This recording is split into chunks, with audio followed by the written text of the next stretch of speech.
So I'm going to talk about a story. And the story begins with not a curiously shaped save icon, but a floppy disk. A lot of you probably don't remember this, but a long time ago in the early 80s, software got on computers via a floppy disk. And some people thought it would be a really interesting idea, instead of trying to put legitimate software on computers with a floppy disk, to try to say, hey, why don't I infect the already existing software on a computer? And we called that a virus. And what you're seeing right here is actually the binary code for the first MS-DOS virus. It was called Brain. It happened in 1986.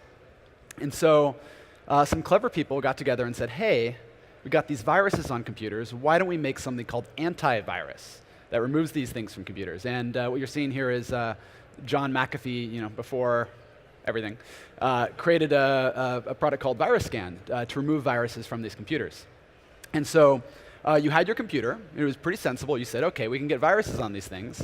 Let's put antivirus on them. So everything was pretty fine and dandy.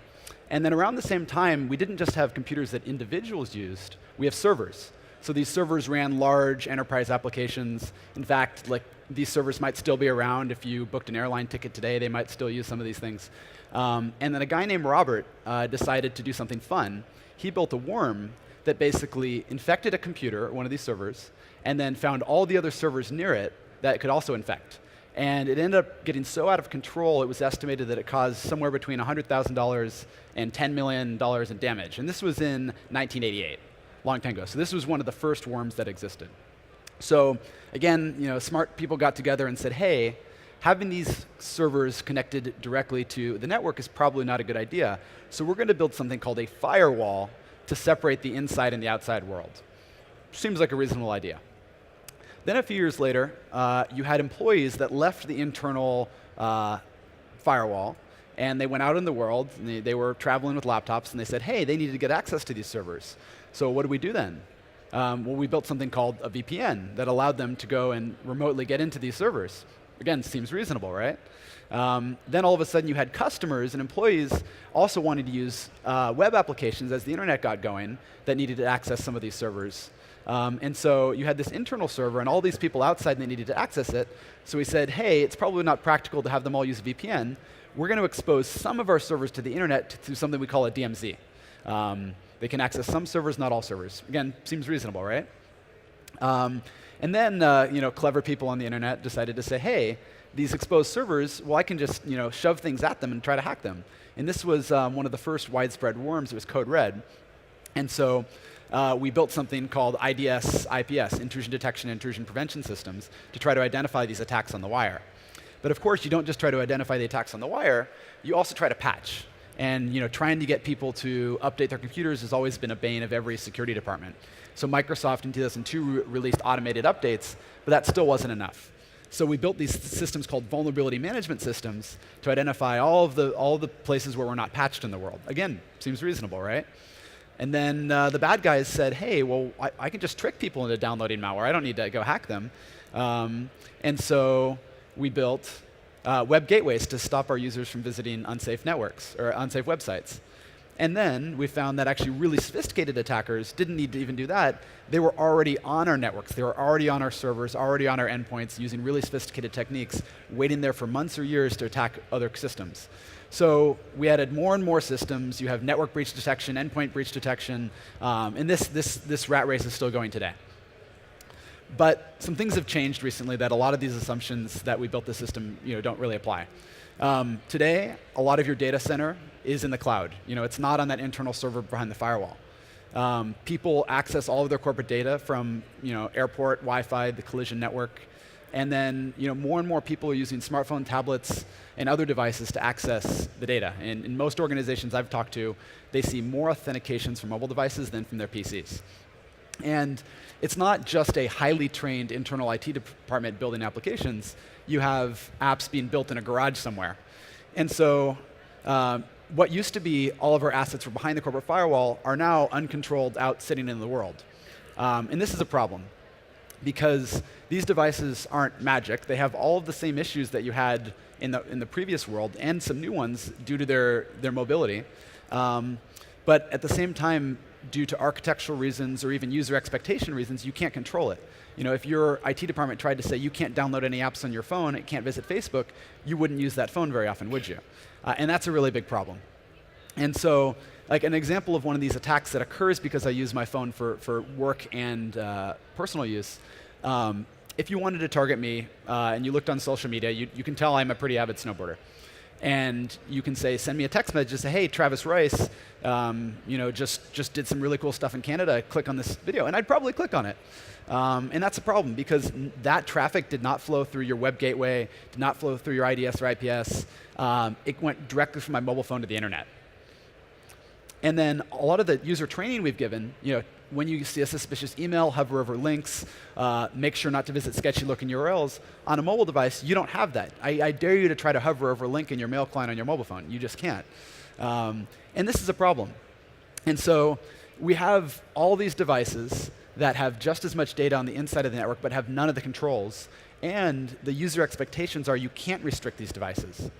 And our problems aren't just outside the network unmanaged. More and more you have contractors, vendors, individuals connecting to corporate Wi-Fi, and they have none of these endpoint security controls that you had on your traditional PCs. So that's a problem. I think this is best illustrated by what happened with Target, where the breach that ended up with their CEO resigning happened because a contractor connected to their internal network from an infected system. So what you don't see can hurt you.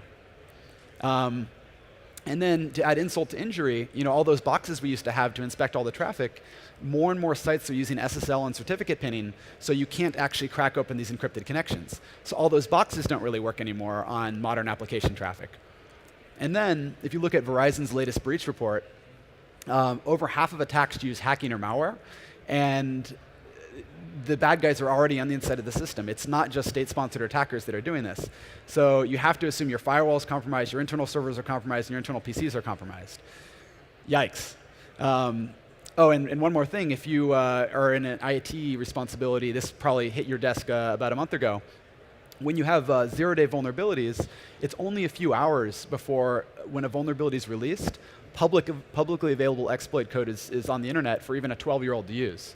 So any server you have exposed to the internet can be hacked within hours of a vulnerability happening. You may not even have time to patch. And this is the state of most people's IT infrastructure today. Not good. And you might be tempted to say, hey, don't worry, we haven't been hacked. What's the worst that could happen? Or my absolute favorite response is, we're compliant. We meet all of our regulatory obligations. But I'm not here to tell you that everything is fucked. I actually think there's a way out. And some really smart people at a lot of companies have been thinking about this. So Google published a paper in 2014. If you haven't read it, I would really urge you to. It's called Beyond Corp. And it's their approach to killing their internal corporate network and getting to a place where they don't trust anything. Microsoft has a system they call conditional access. And it has kind of the same ideas.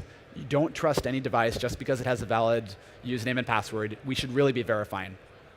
And there's a lot of different architectural techniques, and I'm not here to preach one or the other, but the really important principle that we need to take in planning everything is don't trust, verify.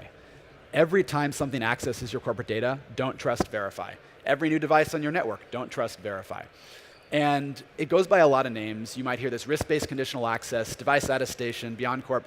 They're all subtly different, but they have the same fundamental concept in mind. Here's how it works. So you have users and you have devices. Instead of just authenticating your users, you authenticate both the user and the devices. And then you look at the device health. You have systems that look at, is this device compromised? Does it have any bad apps on it? Is it connected to a good network? And then you have policy. You might say, hey, I have my legacy network. I have my SaaS applications in the cloud. I have my new applications behind a microperimeter. And you say, OK, well, this one's high risk, this one's medium risk, this one's low risk. You take the policy and the device intelligence, and you figure out what devices you trust with what data. And then you make a decision so you can authorize to say, hey, which devices am I going to authorize to Salesforce? Which devices am I going to authorize to my ERP? And you can do this all in real time, and it's really, really cool. Here's how it works. Everything has the principle of don't trust and verify. So you have that device and user that you've authenticated. if the device is healthy, you have some intelligence from various sources that tells you that it's healthy, and that gets propagated all through your system in real time, and that tells your auth proxy, your VPN, everything, that that device is allowed to access that service. Awesome. But let's imagine that the device gets compromised. The user downloads malware, they visit a website that compromises the operating system, there's persistent malware in it. Your device intelligence knows that. And without a user or anyone in your security operations center having to do anything, that decision is propagated in real time, typically within less than a few seconds, and your access is shut off. So you can have no more requests to get access to, say, your ERP.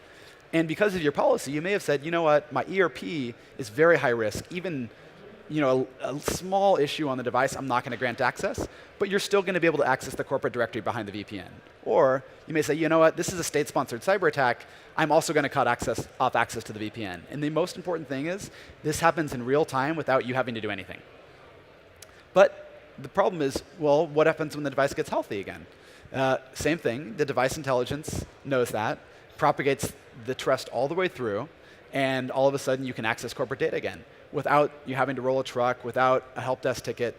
At the scale and frequency of attacks happening in modern enterprises, you have to automate this. And this is really cool.